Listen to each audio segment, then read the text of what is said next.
بسم اللہ الرحمن الرحیم۔ عالم اسلام اور عالم انسانیت کو ہمارے یوٹیوب چینل انسانیت کی طرف سے السلام علیکم۔ دوستو، آج ہم آپ کے سامنے رسول اللہ صلی اللہ علیہ وآلہ وسلم کے باوفا اصحاب کا قصہ اور ان کا شوق شہادت آپ کے سامنے رکھتے ہیں کہ وہ راہ خدا میں کس طرح لڑتے تھے۔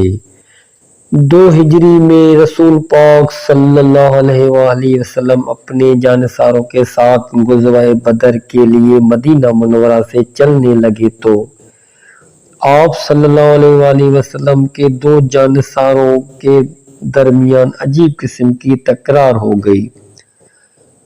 ان 2 جانثاروں کے نام خیثمہ بن حارث اور سعد بن خیثمہ تھے۔ خیثمہ رضی اللہ تعالیٰ عنہ باپ تھے اور سعد رضی اللہ تعالیٰ عنہ بیٹے تھے۔ ان کا تعلق خاندان اوس سے تھا جو مدینہ منورہ کا ایک قبیلہ تھا۔ اس بات پر تکرار ہو رہی تھی کہ دونوں میں سے کون رسول پاک صلی اللہ علیہ وسلم کے ساتھ کافروں سے لڑنے کے لیے جائے۔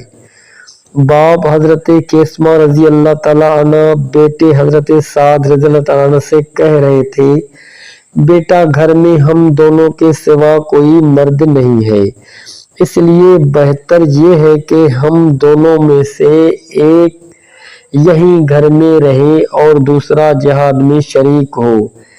تم جوان ہو اور گھر کی اچھی طرح دیکھ بھال اور حفاظت کر سکتے ہو، اس لیے تم یہیں رہو اور مجھے رسول اللہ صلی اللہ علیہ وسلم کے ساتھ جہاد کے لیے جانے دو۔ اس کے جواب میں بیٹے حضرت سعد رضی اللہ تعالیٰ عنہ والد سے کہہ رہے تھے، ابا جان، اگر شہادت اور شہادت کے بدلے میں جنت کے علاوہ کوئی اور معاملہ ہوتا تو مجھے گھر پر رہنے میں کوئی عذر نہ تھا۔ مجھے اللہ تعالیٰ نے اتنی طاقت دی ہے کہ میں رسول اللہ صلی اللہ علیہ وآلہ وسلم کے ساتھی ہونے کا حق پوری طرح ادا کر سکوں، اس لیے آپ گھر میں رہیں اور مجھے جہاد میں جانے کی اجازت دیجیے، شاید اللہ تعالیٰ مجھے شہادت نصیب فرمائے۔ لیکن باپ کا اصرار تھا کہ بیٹا گھر پر رہے اور وہ رسول اللہ صلی اللہ علیہ وآلہ وسلم کے ساتھ جائیں۔ بڑی بحث تکرار کے بعد دونوں نے طے کیا کہ قرعہ ڈالتے ہیں، جس کا نام قرعہ میں نکلے وہ لڑائی پر جائے اور دوسرا گھر پر رہے۔ ایک روایت یہ ہے کہ باپ حضرت خیثمہ نے قرعہ ڈالنے کی تجویز پیش کی، جسے بیٹے نے منظور کر لیا۔ قرعہ ڈالا گیا تو بیٹے حضرت سعد رضی اللہ تعالیٰ عنہ کا نام نکلا۔ ان کو اس قدر خوشی ہوئی کہ قدم زمین پر نہ ٹکتے تھے۔ والد بھی اب مجبور ہو گئے کہ گھر پر رہیں اور بیٹے کو جہاد کے لیے رسول پاک صلی اللہ علیہ وآلہ وسلم کے ساتھ جانے دیں۔ چنانچہ حضرت سعد رضی اللہ تعالیٰ عنہ رسول پاک صلی اللہ علیہ وآلہ وسلم کے ساتھ بدر پہنچ گئے۔ لڑائی شروع ہوئی تو حضرت سعد رضی اللہ تعالیٰ عنہ اس جوش اور جذبے کے ساتھ لڑے کہ جانثاری کا حق ادا کر دیا۔ دشمن کے ایک سوار نے ان کو اس طرح بے جگری سے لڑتے دیکھا تو اس نے تاک کر ان پر حملہ کیا۔ انہوں نے ڈٹ کر مقابلہ کیا، لیکن دشمن گھوڑے پر تھا، اس کا وار کارگر ہو گیا اور حضرت سعد شہید ہو کر جنت پہنچ گئے۔ اس طرح اللہ تعالیٰ نے ان کی دلی آرزو پوری کر دی۔